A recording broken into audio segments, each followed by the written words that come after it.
Here we have basically Stormy Monday, one of the classic blues songs, T-Bone Walker song. I first heard it from the Allman Brothers live at the Fillmore East, and it's a real staple in the blues catalog, so I have to show it. All right, so the first thing, I'm going to be doing guitar one, so I'm going to be playing very, very little, because there's slow blues like this, you have to leave a lot of space. So the first thing is the chord progression. It's a little interesting, so I'm going to take you through it, obviously. I'll just run through the whole thing, and we'll talk about what I'm playing. It's a G9 with no root. All right, then we're going to go to our C9. G9, no root. We're going to bring that up a half step to A flat 9. Back down. All right, and then to my C9. Again. I get little hits, right?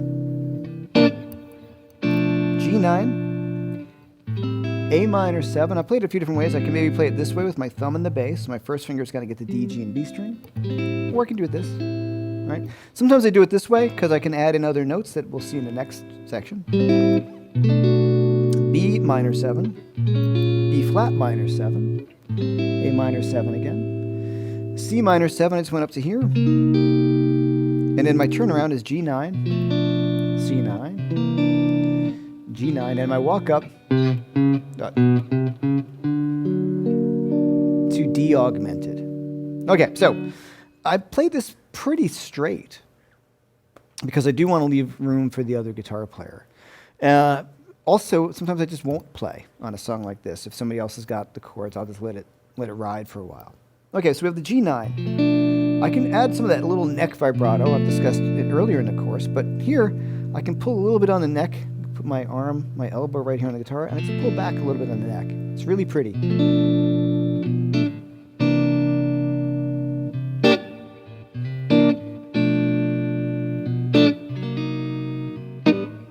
Okay, now, I can use my fingers or my pick in my fingers. A song like this, I often use my fingers because I like that sound.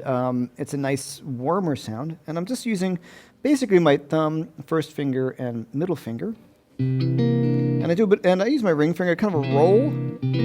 So like 4, 3, 2. Sorry, well I should say thumb 1, 2, 3. So I can kind of roll, and that's something to work on, as opposed to doing the pick, but it's much stronger. The pick with my fingers, kind of warmer.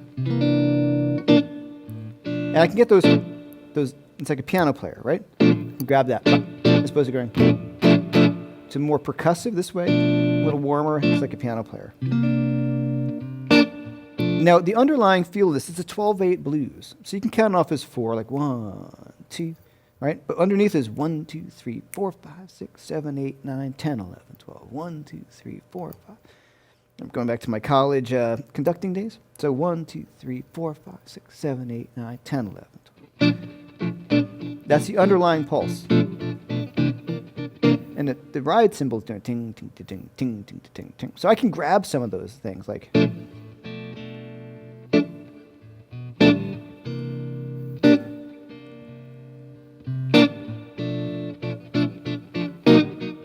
if I want, right?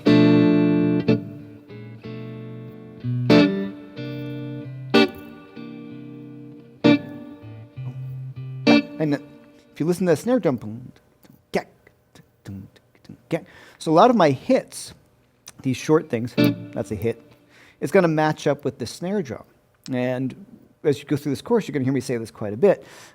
Pay really close attention to the drummer because he's laying it down. He's the most important guy in the band in terms of driving everything forward. So I'm going to listen to what he's playing, and you can never go wrong with matching up the hits with the hi-hat. I'm sorry, with the snare drum. The one, right? So boom, boom, boom, boom. And those are good exercises, right? As you go through it, and then to kind of break that up as I go up, I let them ring, little roll.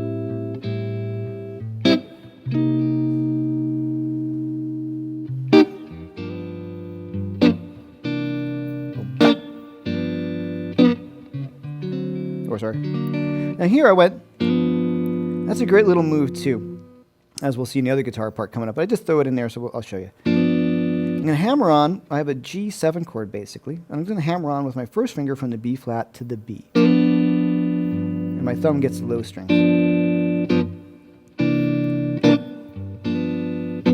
My augmented chord. Now, the augmented chord is pretty cool, so I have a little walk up. That's how you actually start the song, too. So I have D, F sharp, A sharp, and D again. So it's root 3, sharp 5, root again. If you move it up to E, first chord of Oh Darlin' by the Beatles. It's a great way to start off a blues, though. Dun, dun. Now, I played it pretty straight. You can slide in.